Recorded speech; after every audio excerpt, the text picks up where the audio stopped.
Bangladeshi companies can generic ওষুধ উৎপাদনের সাফল্যের পর এবার বায়োসিমিলার ও ভ্যাকসিন উৎপাদনের দিকে এগিয়ে যাচ্ছে বাংলাদেশের ফার্মাসিউটিক্যাল খাত। বর্তমানে দেশের ফার্মা মার্কেটের আকার প্রায় ৩.৩ থেকে ৫ বিলিয়ন ডলার প্রায়। বাজারের এই সম্প্রসারণের পাশাপাশি নতুন সম্ভাবনা তৈরি হলেও দক্ষ জনশক্তির ঘাটতিকে বড় চ্যালেঞ্জ হিসেবে দেখছেন সংশ্লিষ্টরা।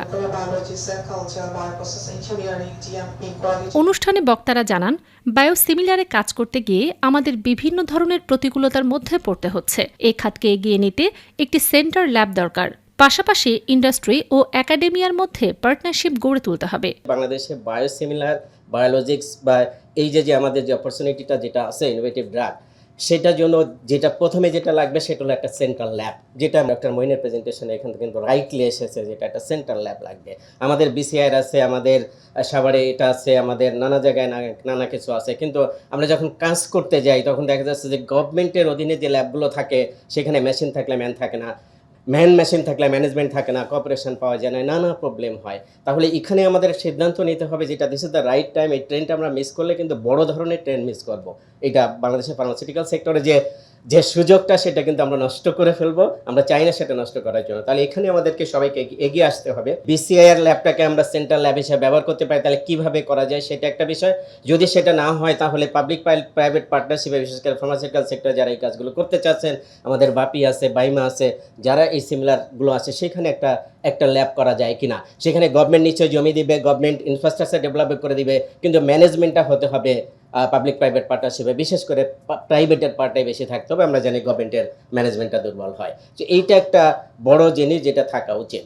অনুষ্ঠানে স্বাস্থ্য প্রতিমন্ত্রী ডক্টর এম এ মোহিত বলেন, আজকের এই গোলটেবিল আলোচনার মাধ্যমে একটি নতুন দ্বার উন্মোচিত হয়েছে। আমাদের সরকার একটি নলেজ বেসড ইকোনমি তৈরি করতে চায়। এটি করতে সরকার সর্বাত্মক সহায়তা দেবে। সরকার স্কিলড এমপ্লয়মেন্টের দিকেও বিশেষ নজর দিচ্ছে। 3 থেকে 5 বছরের ফেজ আমাদের যেতে হবে, যেখানে প্রচুর কাজ করার আছে, যেগুলো আজকে কিছু উঠে এসেছে। আমরা কিন্তু আসলে একটা নলেজ বেসড ইকোনমিকে গড়ে তুলতে চাই, সেটা আমরা বিভিন্নভাবে সেই সিগন্যালটা দেওয়ার চেষ্টা করছি।